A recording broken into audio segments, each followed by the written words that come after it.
अब जो अष्टावक्र की कथा को देखेगा वो सुनते से ही कह देगा गलत, असंभव।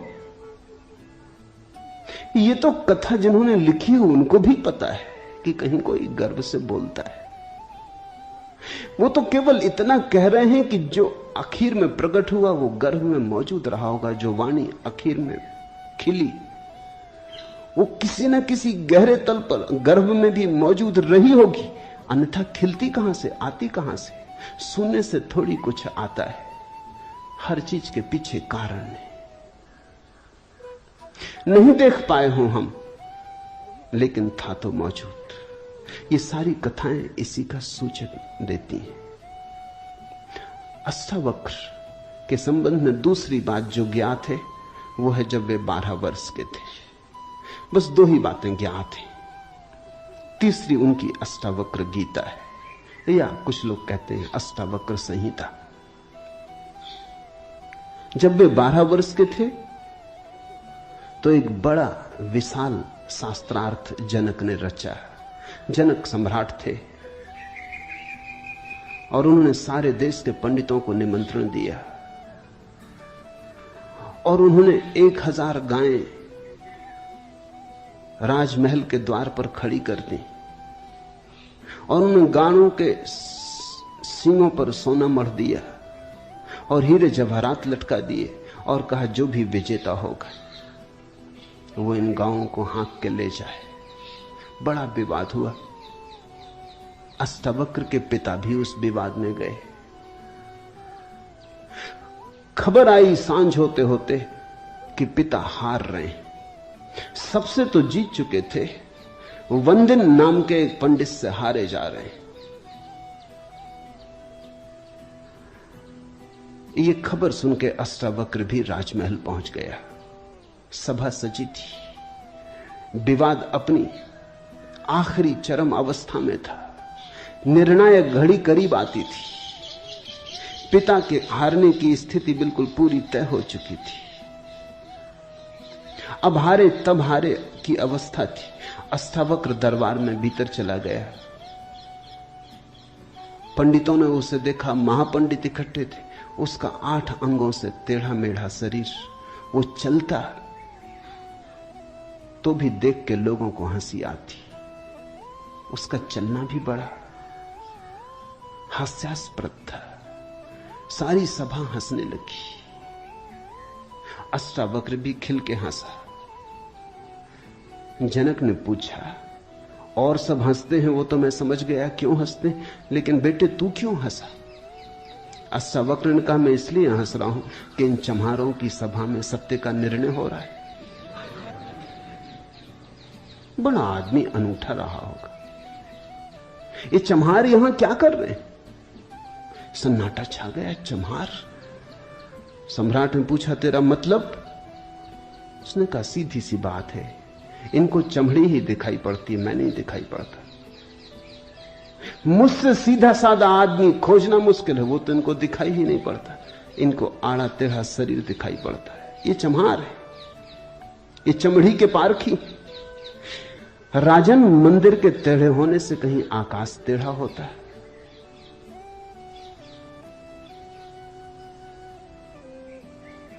घड़े के फूटे होने से कहीं आकाश फूटता है?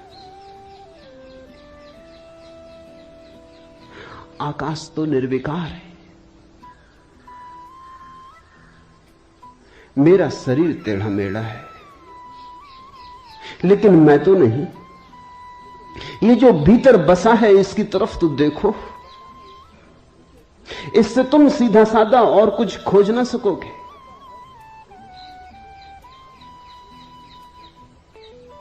ये बड़ी चौंकाने वाली घोषणा थी। सन्नाटा छा गया होगा।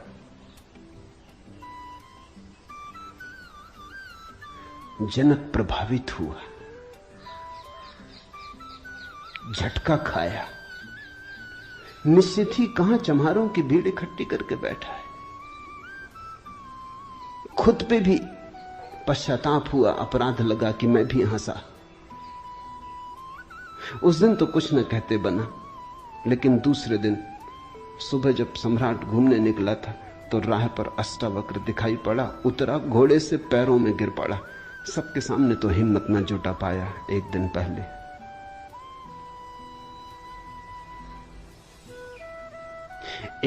पहले तो कहा था, बेटे तू क्यों हंसता है? 12 साल का लड़का था। उम्र तौली थी, आज उम्र नहीं तौली। आज घोड़े से उतर गया, पैर पर गिर पड़ा, साष्टांग दंडवत,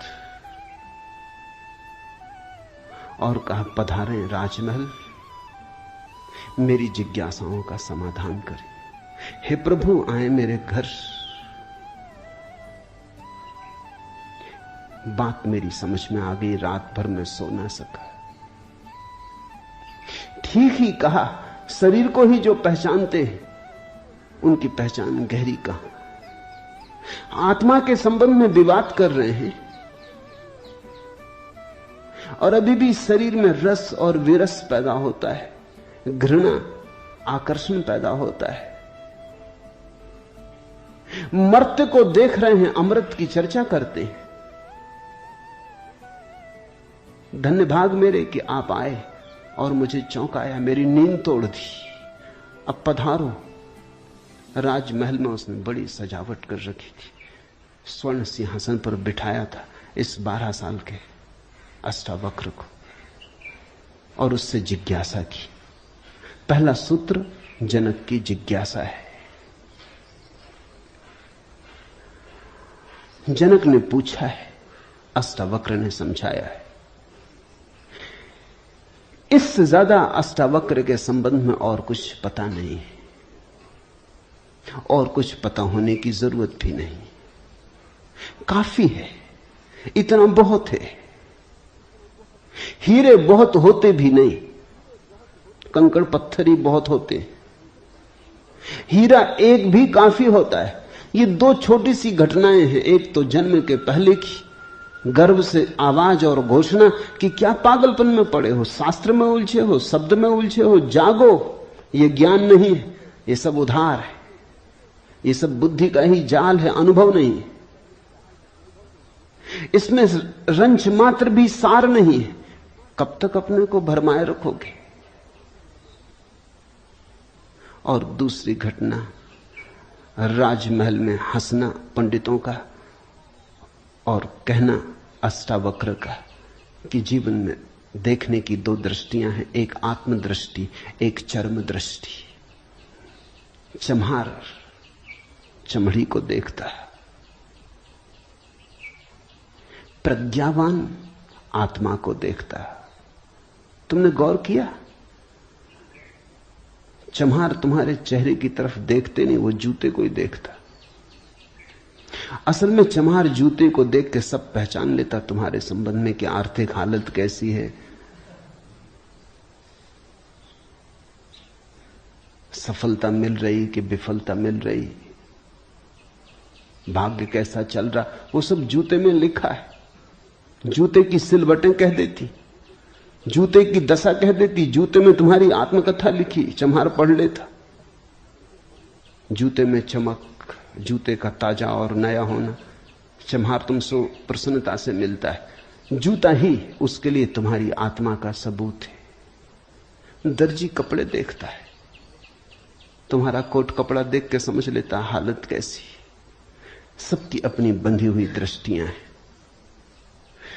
सिर्फ आत्मवान ही आत्मा को देखता है, उसकी कोई दृष्टि नहीं है, उसके पास दर्शन है। एक छोटी घटना और जो अष्टावक्र के जीवन से संबंधित नहीं, रामकृष्ण और विवेकानंद के जीवन से संबंधित है, लेकिन अष्टावक्र से उसका जोड़ है। फिर हम सूत्रों में प्रवेश करें। विवेकानंद रामकृष्ण के पास आए तब उनका नाम नरेंद्रनाथ था। विवेकानंद तो बाद में रामकृष्ण ने उनको पुकारा। जब आए रामकृष्ण के पास तो अति विवादी। दूसरी बात जो मैं आपसे कहना चाहता हूं वो मैं ये कहना चाहता हूं कि हिंदुस्तान के सवाल हमारे हजारों साल के पैदा किए हुए सवाल, उन्हें हम एक दिन में नहीं तोड़ सकते। कोई उपाय नहीं है उन्हें एक दिन में तोड़ देने का। और उन्हें एक दिन में तोड़ने की कोशिश में सिर्फ यही हो सकता है कि हम और सवाल पैदा कर लें। हिंदुस्तान की कठिनाइयां एक दिन की नहीं है, 5000 साल का पूरा इतिहास हिंदुस्तान की कठिनाइयों का इतिहास। हिंदुस्तान की जड़ें 5000 साल से पीड़ित, रुग्ण और विकृत हो गई। अगर कोई आदमी चाहे कि इन्हें एक दिन में बदलने की जल्दबाजी दिखाए तो वो जल्दबाज आदमी जड़ों को सुधार पाए, इसकी संभावना कम है। जड़ों को मिटा डाले, तोड़ डाले, इसकी संभावना ज्यादा है। हिंदुस्तान की आने वाली युवा पीढ़ी को यह भी समझ लेना चाहिए कि सवाल जितने पुराने होते हैं उतने धीरज से उनके साथ मुकाबला करना पड़ता है। लेकिन क्रांतिकारी कभी भी धैर्यवान नहीं होता, क्रांतिकारी अधैर्यवान होता है। वो बहुत शीघ्रता से कुछ करना चाहता है, इसकी बिना फिक्र किए कि कुछ चीजें शीघ्रता से की ही नहीं जा सकती।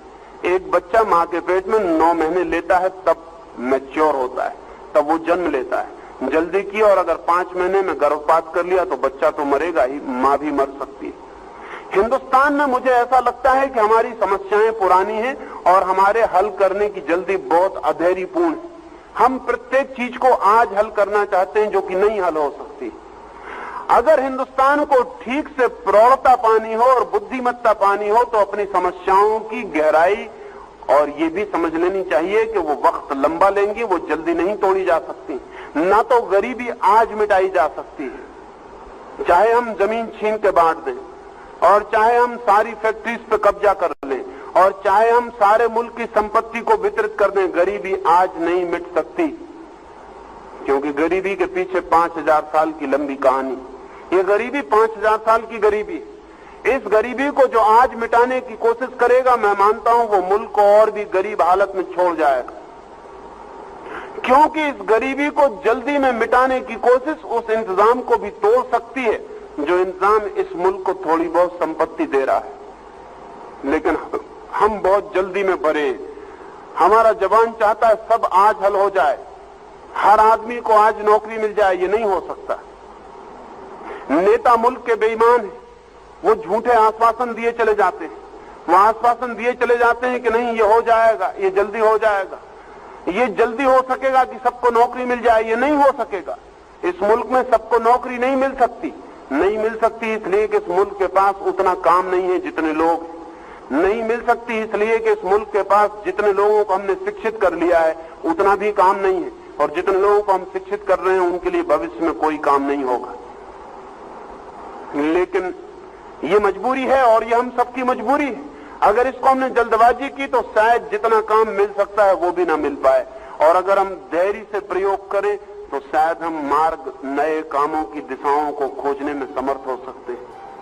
असल में हिंदुस्तान के जवान को पुराने किस्म के काम मांगने की बात छोड़ देनी चाहिए अगर हिंदुस्तान की समस्याओं को हल करना हो। हिंदुस्तान के जवान को अपनी जवानी का बड़े से बड़ा प्रयोग हिंदुस्तान में नए काम पैदा करने में दिखाना चाहिए।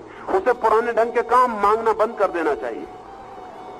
जैसे कि हम एक कवि को ओरिजिनल कहते हैं, अगर वो नई कविता लिखे, अगर वो कालिदास जैसी कविता लिखे तो उसको कोई कवि नहीं मानता, और अगर वो शेक्सपियर जैसी कविता कितनी ही अच्छी लिख ले तब भी हम कहेंगे चोर है, कोई मौलिक नहीं, कोई ओरिजिनल नहीं। जैसे कविता भी नई करता है आदमी, जैसे लेख भी नया लिखता है, विज्ञान में नई खोज करता है, वैसे हिंदुस्तान के जवान को नए काम की खोज पर निकलना पड़ेगा।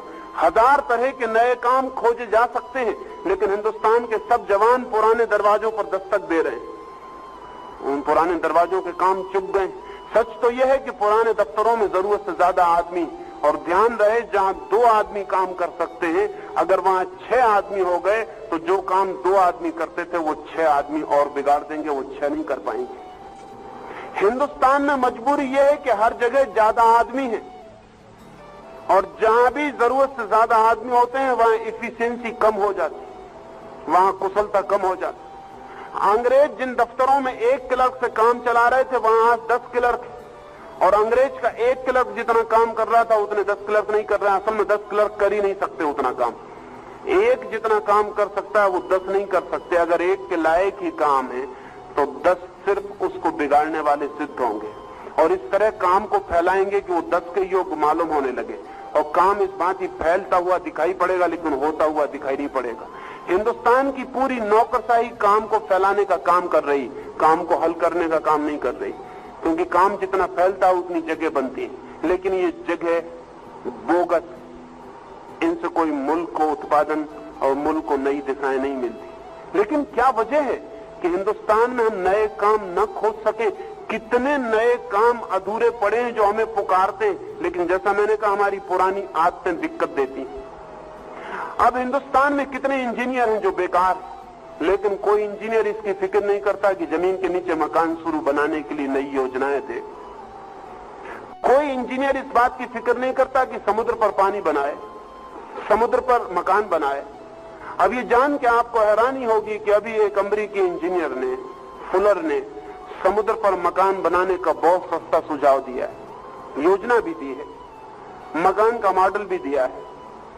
सीमेंट कंक्रीट के मकान, जिनमें एक मकान में 20,000 आदमी रह सके, समुद्र पर तैर सकते, डूबेंगे नहीं, क्योंकि वो चारों तरफ से बंद होंगे। उनके भीतर हवा का जितना वॉल्यूम होगा वही उनको समुद्र के ऊपर तैराने का कारण बन जाएगा। वो जमीन पर बनने वाले मकानों से सस्ते होंगे और जमीन को घेरेंगे नहीं। और हिंदुस्तान को तो जमीन की जरूरत है।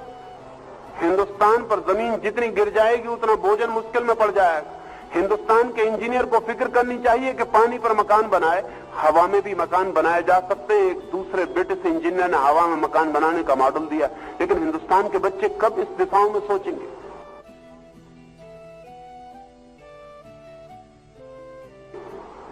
सीमेंट कंक्रीट का मकान हवा में भी हवा के वॉल्यूम के आधार पर तैर सकता है, उड़ सकता है, और वो जमीन पर बनाए हुए मकान से सस्ता मकान सिद्ध होगा। लेकिन हिंदुस्तान का इंजीनियर जमीन पे मकान बनाता चला जाएगा। मकान भी वो उस ढंग से बना रहा है जिस ढंग से 5000 साल पहले हमारे बाप दादे बनाते थे। अब किसी को ईंट बनाने की जरूरत नहीं होनी चाहिए। ईंट तब बनती थी जब हम पूरी दीवार सीधी नहीं बना सकते थे। अब हम पहले ईंट बनाएंगे, फिर ईंट को हम जोड़ेंगे, फिर आकर दीवार बनाएंगे। अब तो दीवार सीधी बन सकती है। अब इतनी मोटी दीवारों की भी जरूरत नहीं है। अब हम बहुत और ढंग से जिंदगी को जीने की व्यवस्था करने की खोज कर सकते हैं। अब जो इंजीनियर जमीन पर छोड़ के हवा में या पानी में मकान बनाएगा उसके लिए काम नहीं होगा, उसके लिए खुद तो काम होगा। वो अपने जैसे हजारों इंजीनियरों के लिए नए काम की दिशा खोल देगा। लेकिन नहीं, वो इंजीनियर अपनी दरखास्त लिए खड़ा हुआ है पीडब्ल्यूडी के दफ्तर के सामने कि हमको नौकरी चाहिए। नहीं, हिंदुस्तान का जवान अपने को जवान सिद्ध नहीं कर रहा। जवानी का पहला लक्षण यह है कि वो मौलिक खोजें करे। उसे जानना चाहिए कि उसके माता पिताओं ने उसे जहां पहुंचा दिया है वहां उनकी सामर्थ्य चुक गई है, सैचुरेशन आ गया है, चीजें चुक गई हैं, उसके आगे अब चीजें नहीं जा सकती। हमेशा जिंदगी में जवानों को नई चीजें खोजनी पड़ती हैं। हिंदुस्तान के सामने बड़ी से बड़ी समस्या यह है कि हम नई दिशाएं कैसे तोड़ें। नई दिशाएं तोड़ी जा सकती हैं, कोई कारण नहीं है। जमीन के नीचे मकान बन सकते हैं, और जब से एयर कंडीशनिंग की सुविधा हो गई तब से हम जमीन के नीचे बहुत मकान फैला सकते हैं। असल में हिंदुस्तान में अब कोई फैक्ट्री जमीन के ऊपर नहीं बननी चाहिए, क्योंकि उतनी जमीन छिन जाएगी पैदावार से। अब तो हमें सारी फैक्ट्रियां जमीन के नीचे डाल देनी चाहिए।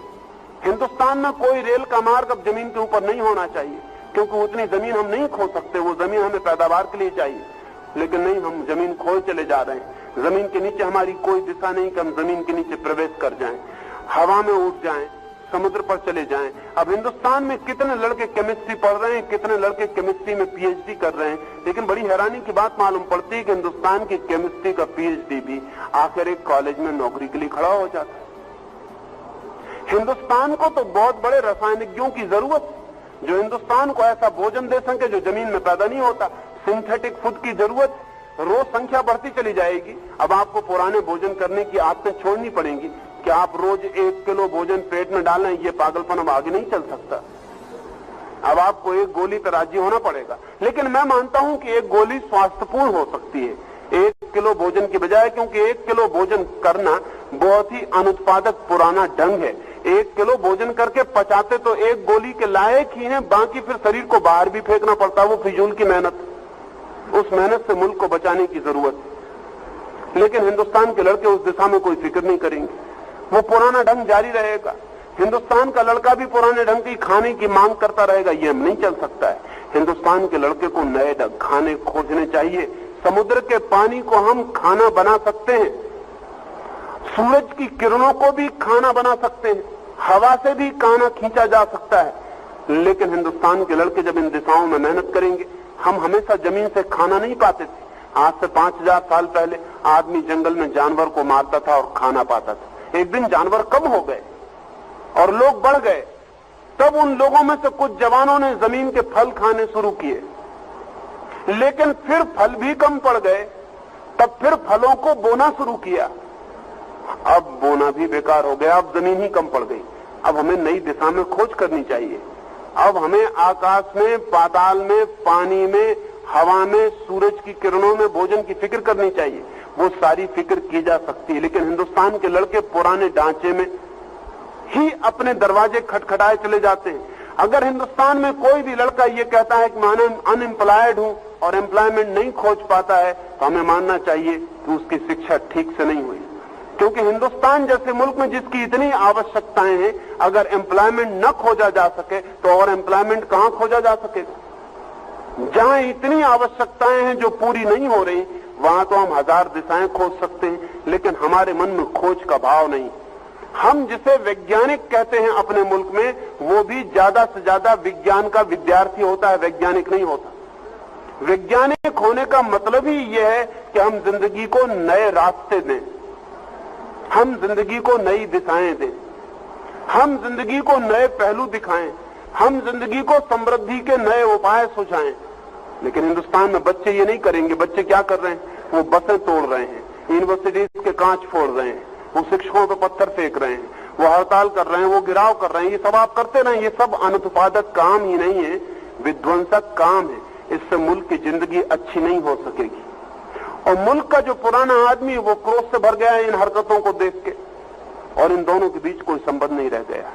मैं हिंदुस्तान के जवान को कहना चाहता हूं कि चुनौती है तुम्हारे लिए, और ऐसी चुनौती बहुत मुश्किल से आती है, और जिनकी जिंदगी में आती है उनको सौभाग्यशाली मानना चाहिए अपने को कि परमात्मा ने उन्हें मौका दिया है जहां वो नई जमीन तोड़े। लेकिन शायद हम बैलगाड़ी में बैठे रहने के आदी हैं, हमने कहीं भी नई जमीन नहीं तोड़ी बहुत सैकड़ों वर्षों से, इसलिए हमारी आदत टूट गई है नई जमीन तोड़ने की। लेकिन सारी दुनिया नई जमीन तोड़ रही है, सारी दुनिया में बहुत कुछ नया हो रहा है जो कभी नहीं हुआ था। ऐसे फल पैदा किए गए हैं जो कभी पैदा नहीं किए गए थे, ऐसा गेहूं पैदा कर लिया गया है जो कभी पैदा नहीं किया गया था। तो हमारे बच्चे क्या करेंगे? वो एग्रीकल्चर यूनिवर्सिटी में पढ़ के सिर्फ परीक्षाएं देते रहेंगे, और परीक्षाएं दे के ज्यादा से ज्यादा एग्रीकल्चर दफ्तर में क्लर्क बन के बैठ जाएंगे। क्या करेंगे? एग्रीकल्चर यूनिवर्सिटी अगर ऐसे बच्चों को नहीं निकाल पाती है जो मुल्क को नए भोजन दे सके, अगर ऐसे बच्चे नहीं निकाल पाती है जो गेहूं के ऐसे वृक्ष दे सकें जो हर साल फसल दें और हर साल उनको काटना ना पड़े और साल में 2 बार फसल दें, तो हम बहुत इस बड़ी दुनिया में जहां आदमी चांद पर उतर गया है, अगर हम आदमी को जमीन पर पेट भरने के योग्य नहीं बना सकते तो हमारा सारा ज्ञान और हमारी सारी खोजें नासमझी से हैं और बेकार। मैं नहीं मान सकता हूं कि आदमी को भूखे मरने की अब कोई जरूरत है, और मैं नहीं मान सकता हूं कि आदमी को नंगे रहने की कोई जरूरत है, और मैं नहीं मान सकता हूं कि कोई भी आदमी अब बिना मकान के रहे। लेकिन हमारी जवानी कमजोर है, और हमारी जवानी साइंटिफिक नहीं है, और हमारे जवान के पास नई दिशाओं का ख्याल नहीं है। मैं तो चाहूंगा प्रत्येक यूनिवर्सिटी को, सच में ही अगर वो यूनिवर्सिटी है तो उसे इस बात की दिशा में ही सर्वाधिक चेष्टा में लग जानी चाहिए कि उसके बच्चे पुराने किस्म के काम न मांगे। जिस यूनिवर्सिटी के बच्चे हिंदुस्तान में वापस लौट के गांव में, शहर में पुराना काम मांगते हैं, वो यूनिवर्सिटी ने अपना काम पूरा नहीं किया, वो यूनिवर्सिटी बेकार। वहां सिर्फ हम थोथा काम कर रहे हैं। विश्वविद्यालय से निकला हुआ लड़का भी वही काम मांगे जो पुराने लोग मांग रहे थे, जो इस विश्वविद्यालय से कभी नहीं निकले थे। तो फिर इस विश्वविद्यालय ने किया क्या? 6 साल हमने क्या किया? लेकिन नहीं, हम यहां दूसरे तरह के कामों में लगे हैं। विद्यार्थी पढ़ने में उत्सुक नहीं है, शिक्षक पढ़ाने में उत्सुक नहीं है। शिक्षक अपनी सीनियरिटी में उत्सुक है, वो अपनी पॉलिटिक्स में उत्सुक है, वो अपनी यात्रा में लगा हुआ है। कहीं मौके बेमौके थोड़ी बहुत फुर्सत मिल जाती है तो वो लड़कों की तरफ देख लेता है, अन्यथा उसकी आंखें आगे लगी हैं कि कौन वाइस चांसलर हो गया है, कौन डीन हो गया, वो अपनी यात्रा पर लगा हुआ है। विद्यार्थी अपनी यात्रा पर लगे हुए हैं कि वो कितना तोड़ रहे हैं, कितना मिटा रहे हैं, वे किस तरह बिना पढ़े पास हो जाएं, वे किस तरह चोरी से पास हो जाएं, वे किस तरह उन्हें कोई मेहनत न करनी पड़े और सर्टिफिकेट मिल जाए, इसके लिए हड़ताल कर रहे हैं, इसके लिए उपद्रव कर रहे हैं। ये मुल्क मर जाएगा। अगर यही हाल है तो ये मुल्क बच नहीं सकता, क्योंकि ध्यान रहे, मुल्क के बचने की सारी संभावनाएं उसकी इंटेलिजेंसिया पर निर्भर होती हैं। इस मुल्क को हिंदुस्तान के ग्रामीण से कोई आशा नहीं है, हालांकि ग्रामीण ही पेट भर रहा है। इस मुल्क को हिंदुस्तान के अशिक्षित से कोई आशा बांधनी उचित नहीं है, क्योंकि वो बेचारा बहुत पुरानी दुनिया में जिया है, नई दुनिया की खोज उसे मुश्किल है। लेकिन हमारे बच्चे तो सारी नई दुनिया में जी रहे हैं। वो क्या नया कर रहे हैं? वो कुछ नया करते हैं थोड़ा बहुत, वो कमीज का ढंग बदल लेते हैं, वो पतलून की थोड़ी सी चौड़ाई कम कर लेते हैं, वो जूते पे ज्यादा पॉलिश करने लगते हैं। इन सब बातों से जवान आदमी का कोई भी पता नहीं चलता। इन सब बातों से कोई पता नहीं चलता कि आप जिंदगी को नया करने की कोशिश में लगे। ना तो नए कपड़े बदल लेने से, न जूते की रौनक बदल लेने से, न थोड़ा पॉलिश ढंग से बोलना सीख लेने से कोई आदमी जवान होता है। जवानी का एक लक्षण है कि जहां पुरानी पीढ़ी ने छोड़ा था दुनिया को, हम उसे आगे ले जाएं। जहां पुरानी समस्याएं थी वे वहीं न रह जाएं, हम उनसे हल करें। लेकिन हम समस्याओं को हल करने में उत्सुक नहीं है। पूरे मुल्क का जवान ये कहता है हमारी समस्याएं हल करो। कौन हल करे? कौन जिम्मेवार है? सारे हिंदुस्तान के लड़के ये कहते हैं हमारी समस्याएं हल करो, जैसे कि पुरानी पीढ़ी का कोई जुम्मा है सारी समस्याएं हल करने का। पुरानी पीढ़ी आपकी समस्याएं हल नहीं करेगी, नहीं कर सकती है। अगर बोले और आश्वासन दे तो झूठे आश्वासन है। आपकी समस्याएं आपको हल करनी पड़ेंगी, जिम्मेवारी आपकी है। ये शिकायत किसी और से नहीं हो सकती। अगर नहीं हल कर पाएंगे तो हम भूखे मरेंगे, परेशान होंगे, दुखी होंगे, और अगर हल करेंगे तो हम सुखी हो सकेंगे, हम मुल्क को समृद्ध कर सकेंगे, संपन्न कर सकेंगे, शक्ति दे सकेंगे। सारी दुनिया संपन्न होती जा रही है, हम क्यों गरीब होते चले जा रहे हैं? आज अमेरिका या स्वीडन या स्विट्जरलैंड या नॉर्वे में सवाल यह है कि उनके पास इतनी संपत्ति है, उसका वो क्या करें? और हमारे सामने सवाल यह है कि हमारे पास इतने आदमी हैं, इनके लिए हम कहां से संपत्ति दें? आखिर उनके पास भी हमारे जैसे ही मन है, बुद्धियां हैं। हमारे पास कोई कम बुद्धि नहीं है किसी से, लेकिन ऐसा मालूम पड़ता है हमारी बुद्धि लड़ने झगड़ने में व्यय हो जाती। हमारी सारी बुद्धि लड़ने झगड़ने में व्यय हो जाती। हम इतने लोग यहां बैठे हुए हैं, अगर हम सब आपस में लड़ने लगे तो इस हाल की सारी ताकत नष्ट हो जाएगी।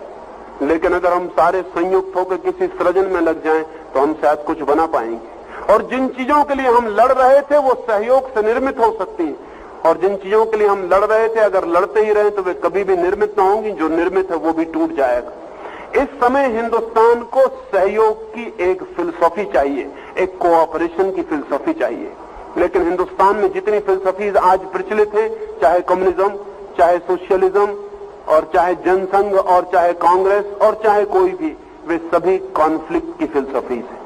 वे सब ये सिखा रही हैं कि लड़ो, वे सब ये सिखा रही हैं कि दूसरा जिम्मेवार है। हिंदुस्तान में आज कोई भी इतनी कहने की हिम्मत नहीं जुटाता कि तुम जिम्मेवार हो, दूसरा जिम्मेवार नहीं है। और कोई भी ये कहने की हिम्मत नहीं जुटाता कि लड़ने से कुछ हल न होगा।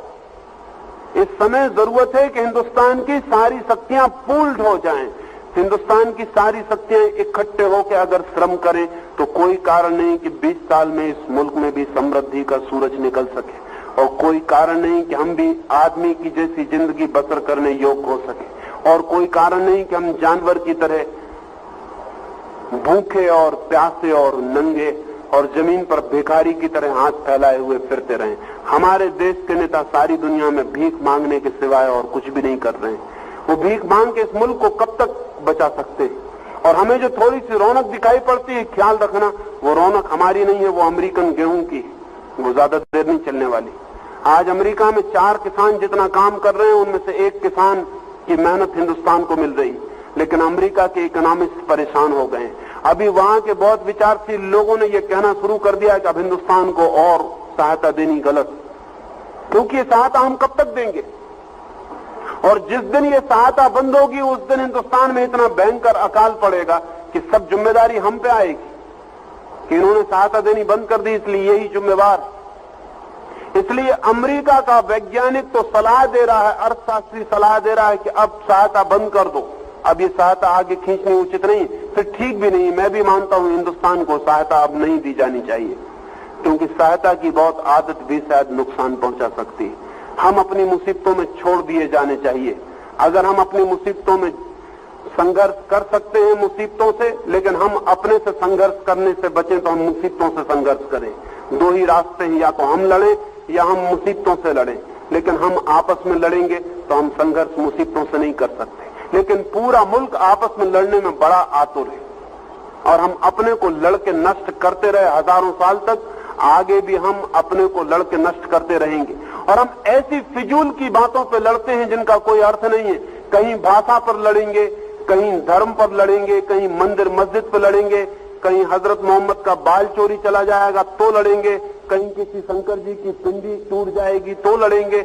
हम इतनी फिजूल की बातों पर लड़ रहे हैं कि सारी दुनिया भविष्य में हम पे हंसेगी। हमारे सामने बड़े बड़े सवाल थे, उनको छोड़ के हम इन पे लड़ते रहते हैं। बड़े सवाल है मुल्क के सामने, शायद मरने और जिंदा होने का सवाल है, शायद जिंदगी और मौत का सवाल है। अगर हम 20 साल में मुल्क की सारी शक्तियों को क्रिएटिव मोड़ नहीं दे सकते तो हम 20 साल में इस जमीन पर रहने के योग्य नहीं रह जाएंगे। 1978 और 1985 के बीच हिंदुस्तान में इतने बड़े अकाल की संभावना है जिसमें 10 करोड़ लोगों से लेकर 20 करोड़ लोग तक मर सकते हैं। लेकिन हम बैठ के सुन लेंगे, शायद हम कहेंगे कि भगवान की मर्जी होगी तो बचा लेगा, और मर्जी नहीं होगी तो भगवान की मर्जी के खिलाफ पत्ता नहीं हिलता, हम क्या करेंगे? ऐसे नहीं चलेगा। हमने भगवान की मर्जी बहुत जगह से तोड़ दी। हमने जन्म दर कम कर ली, हमने बीमारियों का इलाज कर लिया है, हमने मृत्यु दर तोड़ डाली, और उधर हम बच्चे पैदा किए जा रहे हैं। अभी हेल सियासी ने इथोपिया में एक अमेरिकन कमीशन बुलाया, क्योंकि इथोपिया में बहुत बीमारियां हैं और बहुत मृत्यु दर है। तो एक अमेरिकन मेडिकल कमीशन को बुलाया तो उसने जांच पड़ताल करवाई, और फिर हेल सियासी को उन्होंने अपनी रिपोर्ट दी, और अपनी रिपोर्ट में उन्होंने कहा कि आपके मुल्क में जो पानी है वो रुग्ण है, और आपके मुल्क में पानी पीने का जो ढंग है वो बीमारी फैलाने वाला है, और आप गंदा पानी पीते हैं। इथोपिया में सड़कों के किनारे जो पानी भर जाता है और जानवर जिसमें घूमते रहते हैं, उस पानी को भी लोग पीने के काम में ले।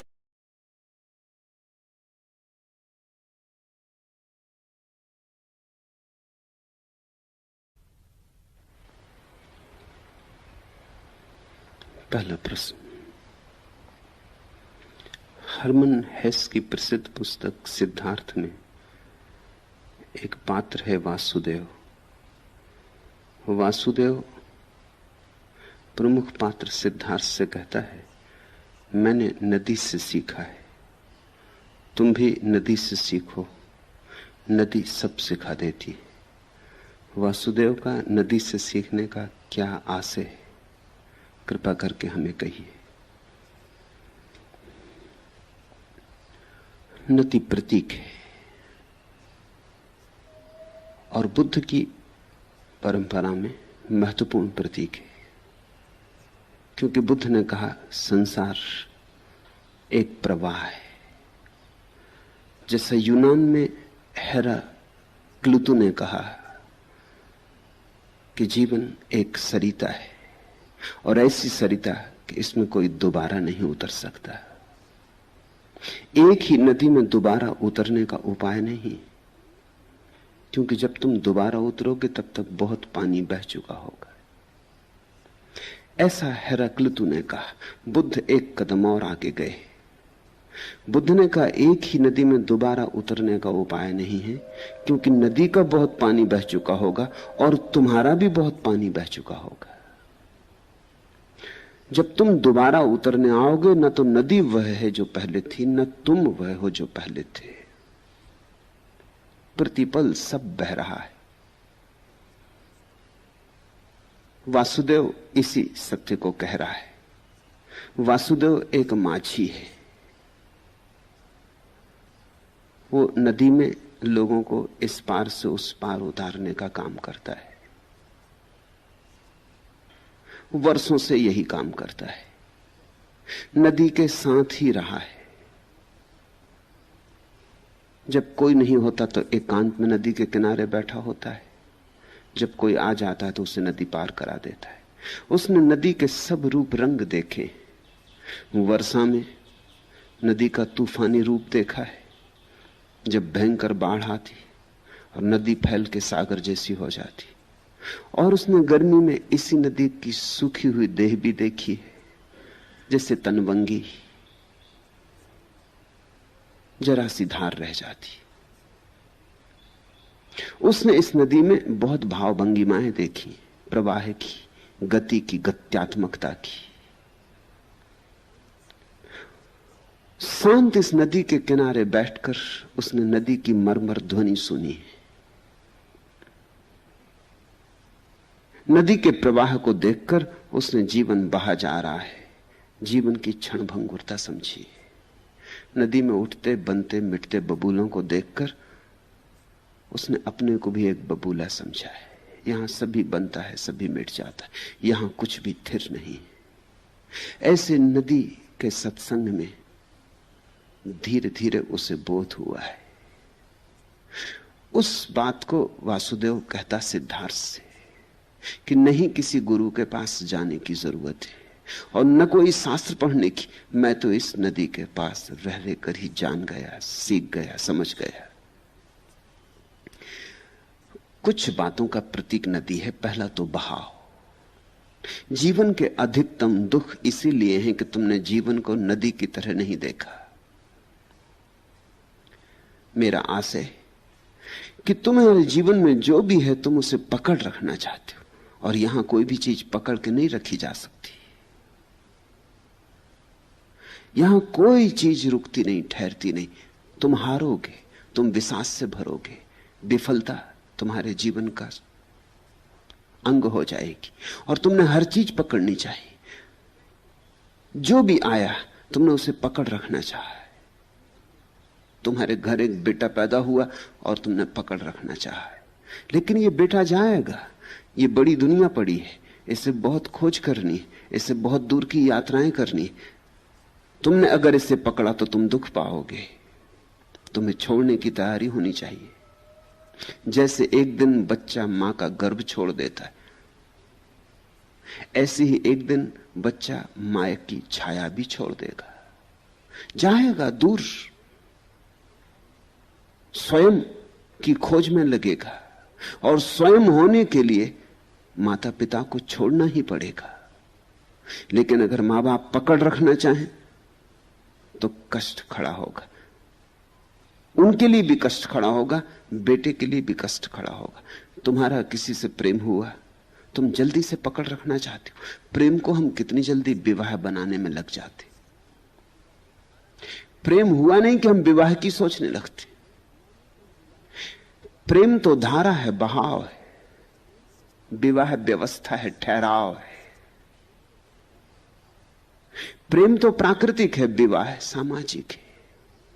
प्रेम परमात्मा का है, विवाह आदमी की निर्मित व्यवस्था है। प्रेम अपूर्व रहस्य, विवाह व्यवस्था है। कुछ भी अपूर्व नहीं हुआ। और जहां विवाह भारी हुआ, प्रेम मर जाएगा, क्योंकि विवाह ठहराने की कोशिश है उसको जो कभी नहीं ठहरता। और यही हम हर चीज में कर रहे हैं। एक सुख आया कि हमने मुट्ठी बांधी और हमने कहा अब कभी जाना मत। सुख के पक्षी को बंद कर लिया मुट्ठी में। उसी बंद करने में सुख का पक्षी मर जाता है। जो आया है वो जाएगा। तो वासुदेव कह रहा है, इस नदी से मैंने सीखा कि कुछ भी स्थिर नहीं है, सब बह रहा है। पकड़ो मत, जकड़ो मत। यही तो संदेश है सारे बुद्धों का, परिग्रह नहीं। अपरिग्रह का अर्थ इतना ही है कि चीजें आती हैं जाती हैं, तुम पकड़ो मत। जब हो तब प्रफुल्लित रहो, जब चली जाएं तब भी प्रफुल्लित रहो। तुमने जहां पकड़ना शुरू किया, जहां तुमने नदी की धार रोकी और बांध बनाया, वहीं गंदगी, वहीं सड़ान पैदा हो जाती। नदी का सरोवर बन जाना नरक है,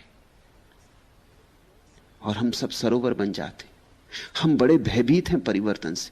जवान बूढ़ा नहीं होना चाहता, ये उसकी आकांक्षा पूरी नहीं हो सकती, इसलिए दुखी होगा। दुख जिंदगी नहीं लाती, दुख तुम्हारी आकांक्षा लाती। जवान बूढ़ा नहीं होना चाहता, जो जीवित है वो मरना नहीं चाहता। ये कैसे होगा? जो जन्मा है मरेगा भी, जो जवान है बूढ़ा भी होगा। इस सत्य को देखो, समझो और इस सत्य के साथ राजी हो जाओ, पकड़ो मत। जब जवानी बुढ़ापा बनने लगे, सहज भाव से बूढ़े हो जाओ। जब जिंदगी मौत में ढलने लगे, सहज भाव से मौत में उतर जाओ। यही जीवन का प्रवाह है। जो आए उसे अंगीकार कर लो, जो जाए उसे अलविदा। ऐसा आदमी दुखी नहीं होगा। कैसे दुखी होगा? उसने दुख का मूल सूत्र ही तोड़ दिया, उसने दुख के आधार जला दिए, उसने जड़ काट दी। जब प्रेम आए तो नाचो, और जब प्रेम चला जाए तो रो मत। जो आया था वो जाएगा ही। फूल सुबह खिला था, सांझ मुरझाएगा ही। और अगर तुमने चाहा कि फूल कभी ना मुरझाए, तो फिर प्लास्टिक के फूल खरीदोगे, फिर असली फूल तुम्हारे जीवन में नहीं रह जाएंगे। फिर जाओ बाजार से प्लास्टिक के फूल खरीद लो, फिर वो कभी ना मरेंगे क्योंकि वो पैदा ही नहीं हुए। वो कभी ना मरेंगे क्योंकि वो जिंदा ही नहीं है। तो नदी में बहता हुआ जल और तुम्हारी बोतल में बंद जल में उतना ही फासला है जितना असली फूल और नकली फूल में। असली फूल की खूबी क्या है? खूबी यही है कि वो प्रतिपल बह रहा है। सुबह जो फूल खिला था वो सांझ तक बह गया। बुद्ध ने कहा है, सब सतत प्रवाह है, यहां विश्राम नहीं, यहां विराम नहीं। आधुनिक विज्ञान इस बात से राजी है। पश्चिम के बहुत बड़े विचारक एडिंगटन ने लिखा है कि दुनिया की भाषाओं में एक शब्द बिल्कुल झूठा है, वह शब्द है रेस्ट। ऐसी कोई चीज होती नहीं, विराम होता ही नहीं, विश्राम होता ही नहीं। सब चीजें चल रही, प्रतिपल चल रही। तुम सोचते हो जब आदमी मर गया तो सब ठहर गया, कुछ भी नहीं ठहरा, तब भी प्रवाह हो रहा। तुम्हें पता है आदमी के मर जाने के बाद भी दाढ़ी और बाल बढ़ते रहते, नाखून बढ़ते रहते। तुम्हें पता है आदमी मर जाता है तो आदमी मर गया होगा, लेकिन उसके भीतर हजारों लाखों जंतु हैं, वो सब गतिमान है। आदमी मर गया, तुमने उसकी लाश जाके दबा दी मिट्टी में, लेकिन अभी प्रवाह चल रहा है। हड्डियां गलेंगी, वर्षों लगेंगे, मिट्टी फिर मिट्टी बनेगी। हर चीज फिर वापस अपने स्रोत में गिरेगी। प्रवाह जारी है। और जो आज तुम्हारी हड्डी है वो कल किसी और की हड्डी बनेगी, और आज जो तुम्हारे भीतर खून की तरह बह रहा है कल किसी और के भीतर खून की तरह बहेगा। जो अभी वृक्षों में हरा है कल तुम्हारा खून होगा। आज तुम में जो खून है कल वृक्षों की जड़ों में खाद बनेगा। चल रहा है, कुछ भी ठहरा हुआ नहीं। एक चीज दूसरे में बदलती जाती, रूपांतरण होता है। न तो कोई चीज कभी पैदा होती, न कोई चीज कभी वस्तुतः समाप्त होती। यात्रा है, न कोई प्रारंभ है न कोई अंत है। नदी कहां प्रारंभ होती बता सकते हो? कहोगे हां बता सकते हैं, गंगोत्री में गंगा शुरू होती। गंगोत्री में शुरू नहीं होती। आकाश में बादल घिरते, उनसे जल बरसता है तो गंगोत्री में जल आता है। गंगोत्री से कैसे शुरू होगी? तो शायद तुम कहो कि बादलों में शुरू होती। बादलों में शुरू नहीं होती, क्योंकि समुद्र से जब तक बादल ना उठे, जब तक समुद्र से भाप ना उठे और सूरज की किरणों पर पानी चढ़ के आकाश में ना जाए, तब तक बादल रिक्त हैं। बादलों में क्या रखा है? बादल हैं ही क्या अगर समुद्र का सहारा ना हो? तो समुद्र में गंगा शुरू होती, लेकिन समुद्र में तो गंगा आके गिरती है, वर्तुलाकार है। कहां शुरू होती? समुद्र गंगा से बनता है, गंगाओं से बनता है, फिर बादल बनते, फिर बादलों से गंगोत्रियां बनती, गंगोत्रियों से गंगा बनती, गंगा से सागर बनते, सागर से बादल बनते। ऐसा वर्तुल है। इसलिए हमने संसार को संसार कहा। संसार शब्द का अर्थ होता है चाक। द व्हील, वो जो भारत के राष्ट्रीय झंडे पर चक्र है, वो बुद्ध प्रतीक है। वो बुद्ध ने ही सबसे पहले उस प्रतीक की चर्चा शुरू की थी। वो अशोक के स्तंभ से लिया गया है। जैसे चाक गाड़ी का घूमता रहता है, ऐसा ही जीवन चलता जाता, न कहीं शुरू हुआ है न कहीं अंत होगा। इसलिए बुद्ध कहते हैं किसी ने जगत को बनाया नहीं, कोई सृष्टा नहीं, अनादि है यह, जैसे नदी की धार, सदा से है यह और सदा रहेगा। लेकिन सदा से है और सदा रहेगा, फिर भी एक क्षण को कोई चीज स्थिर नहीं, सब बदलाहट। सिर्फ परिवर्तन को छोड़ के सब चीजें परिवर्तित हो रही।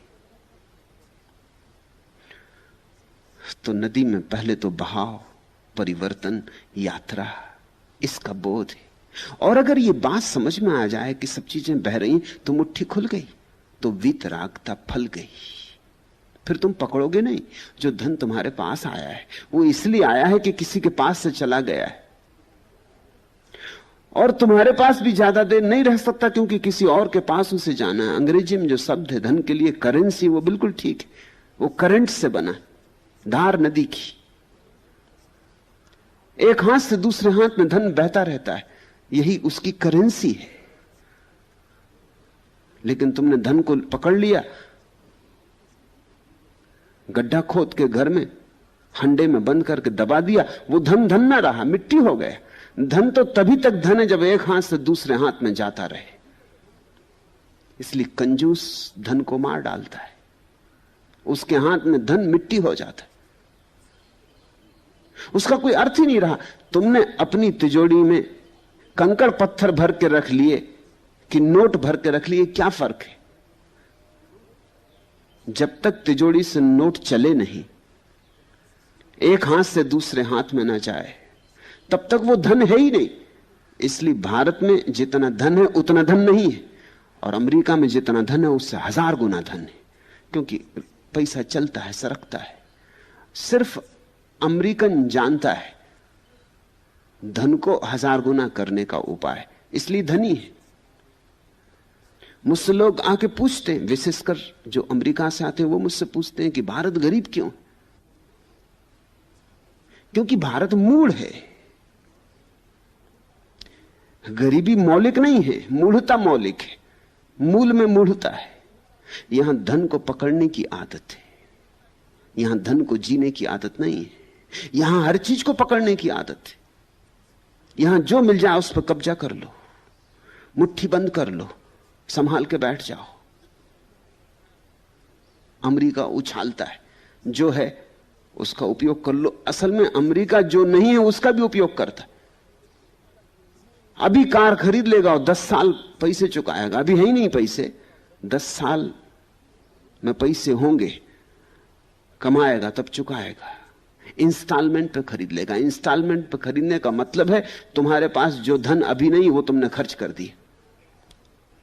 यहां भारत में जो धन तुम्हारे पास है उसको भी तुम खर्च नहीं करते। अभी कल तुमने पढ़ा ना बुद्ध की इस कथा में कि वो आदमी मर गया, नगर श्रेष्ठी, अपुत्रक, और जब मर गया तो उसके घर से 7 दिन तक बैलगाड़ियों में भर के धन ढोया गया, और वो खुद न तो कभी खाया ठीक से न कभी पिया ठीक से। उसने कपड़े नहीं पहने ठीक से, जरा जीर्ण कपड़े पहनता रहा। वो पुराने टूटे फूटे रथों पे चलता रहा, रूखा सूखा खाता रहा। ये शुद्ध भारतीय था। यही भारतीय भारत की गरीबी के पीछे कारण। चीजों को बहने दो, चीजों को चलने दो, गतिमान होने दो। संसार को भी जीने का ढंग वही है जो परमात्मा को जीने का ढंग है। पकड़ो मत। लेकिन कभी कभी तुम पकड़ना भी छोड़ देते हो, तब भी पकड़ नहीं छूटती, क्योंकि तुम्हारी जड़ता बड़ी गहरी है। एक आदमी कहता ठीक नहीं पकड़ेंगे, तो धन छोड़ के जंगल भाग जाता है। अब वो त्याग को पकड़ लेता है। पहले धन को पकड़ा था, अब त्याग को पकड़ लिया। तुम्हें इस तरह के साधु संतों का पता होगा जो धन नहीं छूते। ये मूढ़ता सिर के बल खड़ी हो गई। पहले सिर्फ धन ही धन इनका प्राण था, अब धन छूने से घबराते हैं जैसे धन में कोई सांप बिच्छू। मध्य में नहीं टिकते। मध्य में टिकने का मतलब है धन को आने दो, जाने दो, रोको भर मत। आए भी जाए भी, यात्रा जारी रहे। तो या तो प्रेम करते हैं लोग और विवाह में रूपांतरित कर लेते हैं, या फिर इतने घबरा जाते हैं, कहते हैं कि हम सन्यासी हुए जाते हैं, हम इस प्रेम की झंझट में ना पड़ेंगे, इसमें झंझट, हम सन्यासी, हम ब्रह्मचर्य धारण कर लेते, हम किसी से कभी कोई प्रेम ही ना करेंगे। मगर हर हालत में तुम जड़ रहते हो, या तो विवाह बन के जड़ या ब्रह्मचारी बन के जड़। लेकिन प्रेम आए और जाए, बहे, उससे तुम घबराते हो, उससे तुम्हारे प्राण संकट में पड़ जाते हैं। वासुदेव यही कह रहा है। वो कह रहा है अपरिग्रह का सूत्र यही है कि चीजें आती जाती, तुम बीच में अड़ो मत। जब आए तो आ जाने दो, जब चली जाए तो चली जाने दो। न तो खींचो आने के लिए, न धकाओ जाने के लिए। नदी अपने से ही बह रही है, इसको धकाने इत्यादि की कोई जरूरत नहीं। जो नदी पे मुट्ठी बांधेगा उसकी मुट्ठी खाली रह जाएगी। जल पी लो, स्नान कर लो, मुट्ठी मत बांधो। और दूसरी बात, नदी अनजाने सागर की खोज कर रही, अनजाने। नदी को कुछ पता नहीं कहां जा रही, क्यों जा रही, मगर टटोल रही सागर को, विराट की खोज में निकली। कोई नक्शा भी पास नहीं, कोई शास्त्र भी पास नहीं, कोई वेद कुरान बाइबल भी पास नहीं। अनंत की खोज पर चली बिना नक्शों के। कोई गुरु नहीं, किसी की अनुगामी नहीं, टटोल रही अपने से और पहुंच जाती। सभी नदियां पहुंच जाती, ये तुमने देखा। छोटी नदियां पहुंच जाती, बड़ी नदियां पहुंच जाती, नदी नाले सब पहुंच जाते, सब सागर पहुंच जाते। अगर अपनी सामर्थ्य से नहीं पहुंच सकते तो छोटे नाले बड़े नालों में गिर जाते हैं, बड़े नालों नदियों में गिर जाते हैं, नदियां बड़ी नदियों में गिर जाती, मगर सागर तक सब पहुंच जाते। वासुदेव ये कह रहा है अगर तुम खोजते ही रहो तो परमात्मा तक पहुंच जाओगे। और नक्शों की कोई जरूरत नहीं। हिंदू, मुसलमान, ईसाई, नक्शों की कोई जरूरत नहीं। खोज की त्वरा चाहिए, खोज की तीव्रता चाहिए, खोज की सघनता चाहिए। नक्शे नहीं काम आते, खोज की सघनता काम आती। इस भेद को समझ लेना। नदी को नक्शा पकड़ा दो, इससे कुछ अर्थ नहीं होगा। सिर्फ नदी में जलधार होना चाहिए, ऊर्जा होनी चाहिए, बस पर्याप्त है। उसी ऊर्जा के बल नदी खोजती। जिन्होंने सत्य को पाया है उन्होंने भी नक्शों के सहारे नहीं पाया, क्योंकि इस परिवर्तनशील जगत में नक्शे बन ही नहीं सकते। तुम जिस जगत का नक्शा बनाते हो, जब तक नक्शा बनता है तब तक जगत बदल जाता है। यहां नक्शे हो नहीं सकते। जीवन परिवर्तन है तो नक्शे होंगे कैसे? मैंने सुना एक गांव में एक शराबी ने एक मिठाई की दुकान से लड्डू खरीदे, रुपया दिया, 8 आने उसे वापस मिलने थे, लेकिन दुकानदार ने कहा क्षमा करें मेरे पास फुटकर नहीं, कल सुबह आ जाना। शराबी शराब में था, उसने सोचा कि तो झंझट की बात है, सुबह बदल जाए, तख्ती बदल ले, अपना नाम बदल ले। शराबी को 1000 तरह की कुशंकाएं उठने लगी कि 8 आने मेरे गए। उसने सोचा कोई ऐसा निशान मुझे बना लेना चाहिए कि ये बदल ना सके। उसने चारों तरफ देखा, देखा एक सांड बैठा है, सामने ही बैठा है दुकान के। उसने कहा ठीक है, जहां सांड बैठा है। सुबह जब आया वापस तो सांड का कोई पक्का थोड़ी कि वो मिठाई की दुकान के सामने बैठा रहेगा। सांड कोई आदमियों जैसे थोड़ी कि जहां बैठ गए बैठ गए। सांड तो मुक्त है। इसलिए तो शिव जी ने उन्हें चुना है। वो चले गए थे, वो बैठे थे एक नाई की दुकान के सामने। वो आदमी तो एकदम घुस गया नाई की दुकान में, गर्दन पकड़ ली, नाई की का हाथ धो गया आठ आने के पीछे। तख्ती बदल ली, धंधा बदल लिया, जात बदल ली, आठ आने के पीछे, मगर तुम मुझे धोखा ना दे सकोगे। वो सांड बैठा है। तुम्हारे जिंदगी के नक्शे बस सब ऐसे ही हैं। जिंदगी रोज बदल जाती, तुम्हारे नक्शे पीछे पड़ जाते, उनका कोई अर्थ नहीं। तुम्हारे शास्त्र सब ऐसे, क्योंकि जब बनते हैं तब जिंदगी एक होती, जब तक बन पाते तब तक जिंदगी दूसरी हो जाती। अब आज तुम वेद को बैठे पढ़ते रहो, या आज तुम बैठ के गीता को पढ़ते रहो, जिंदगी बहुत बदल गई। गंगा में बहुत जल बह गया है। इसलिए मैं जब बुद्ध की व्याख्या करता हूं तो तुम ख्याल कर लेना, मुझे बुद्ध की उतनी चिंता नहीं है, क्योंकि 2500 साल में जिंदगी बहुत बदल गई। मुझे तुम्हारी चिंता है। मैं जब बुद्ध की व्याख्या करता हूं तो मुझे बुद्ध की उतनी फिक्र नहीं है। मेरी निष्ठा बुद्ध के प्रति उतनी नहीं है जितनी आज के इस क्षण के प्रति है। इस क्षण के अनुकूल नक्शे को बदलता हूं। तुम्हारे और व्याख्याकार जो हैं वो नक्शे के प्रति उनकी निष्ठा भारी है। वो कहते हैं जिंदगी जाए भाड़ में, समय की धारा का कुछ भी हो, हम तो पक्का जो किताब में लिखा है उसी को मानते, चाहे किताब अब बिल्कुल ही गलत हो गई हो। सभी सत्य सामयिक होते हैं, और जो शाश्वत सत्य है उसको शब्द में कहने का कोई उपाय नहीं, उसे कभी किसी ने कहा नहीं। जो कहा गया है वो सामयिक है, और सभी सत्य जब सामयिक होते हैं तो समय के बदलने पर बदल जाने चाहिए। सत्य तुम्हारे बदलते नहीं, पत्थरों की तरह जड़ हैं और जिंदगी फूलों की तरह बह रही, उनमें कभी तालमेल नहीं रह जाता। तो तुम्हारे तथाकथित सत्य ही तुम्हें सत्य तक पहुंचने में बाधा बन जाते, तुम्हारे शास्त्रीय अवरोध हो जाते। अतीत की अंधभक्ति जितना मनुष्य को भटकाती है उतना और कोई चीज नहीं भटकाती। नदी की तरह रहो, नक्शों को ले चलने की कोई जरूरत नहीं। और जब नदियां तक पहुंच जाती हैं सागर तक, तो तुम क्यों ना पहुंच पाओगे? तुम भी चैतन्य की धारा हो, तुम चैतन्य का सागर खोजने निकले हो। इस जगत में नदियों तक को मिल जाता है मार्ग, तो तुम्हारी चैतन्य धारा को ना मिलेगा। कुछ तो भरोसा करो। इस भरोसे का नाम श्रद्धा है। श्रद्धा का मतलब यह नहीं होता कि मैं छाती ठोंक के कहता हूं कि मुझे ईश्वर में भरोसा है, कि मुझे कुरान में भरोसा है, कि जो कहेगा कुरान गलत उसकी गर्दन काट दूंगा, या अपनी जान ले दूंगा, या उसकी जान ले लूंगा। श्रद्धा का यह मतलब नहीं होता, ये तो सब मूढ़ताओं के नाम है।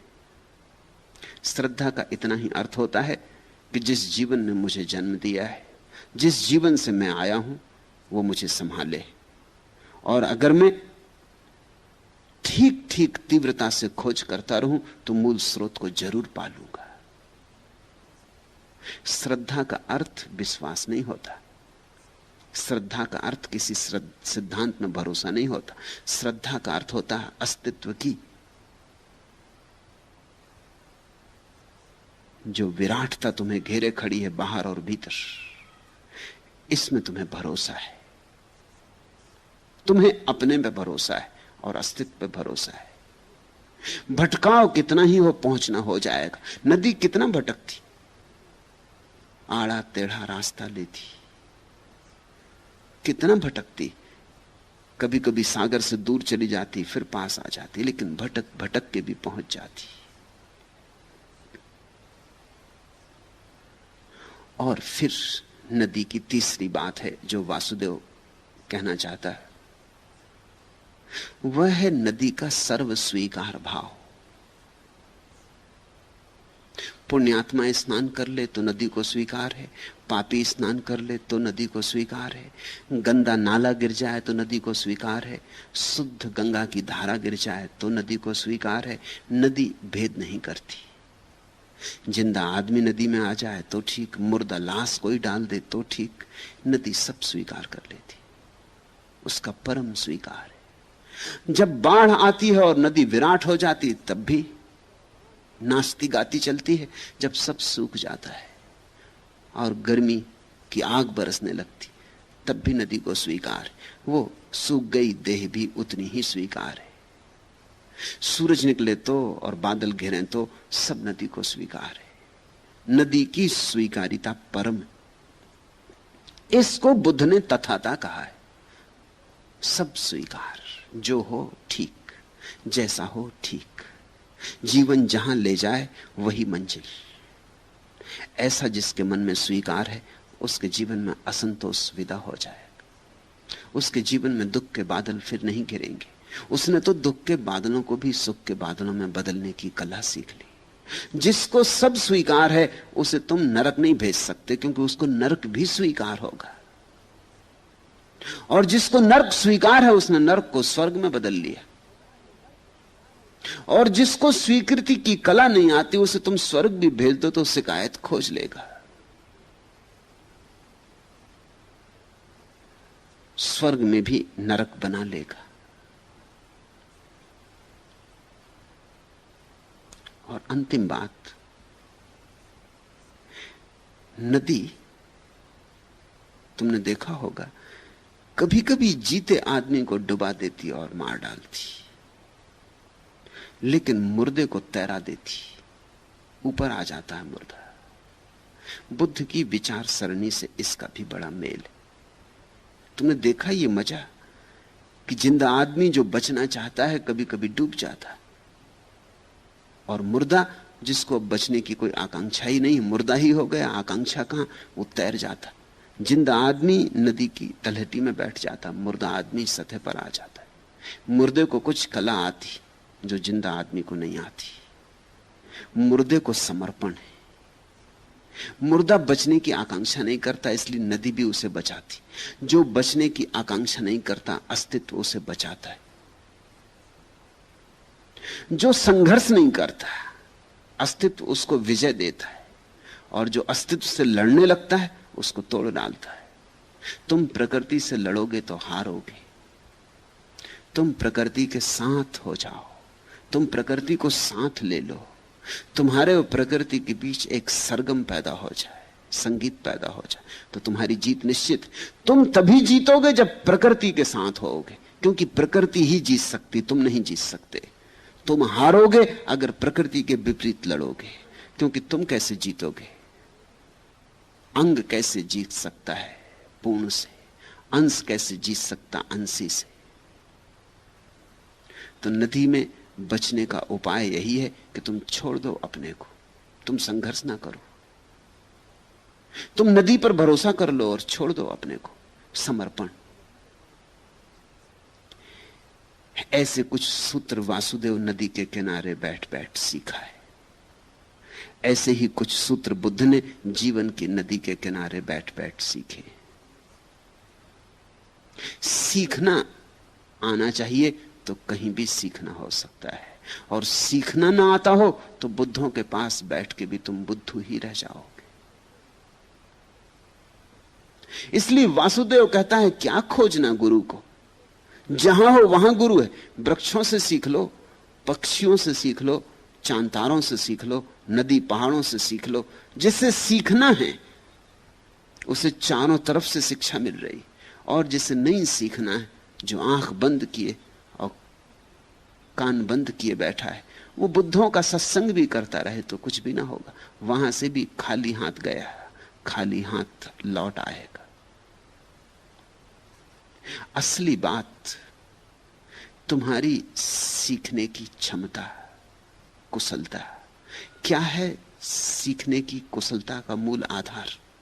एक ही आधार है, और वह है विनम्रता, वह है झुकना, वह है खुला होना।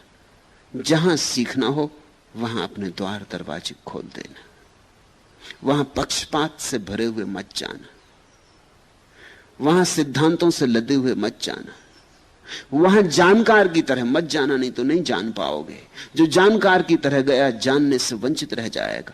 वहां तो जाना निर्बोध अज्ञानी की भांति। वहां तो उस भाव दशा में जाना जो कहती मुझ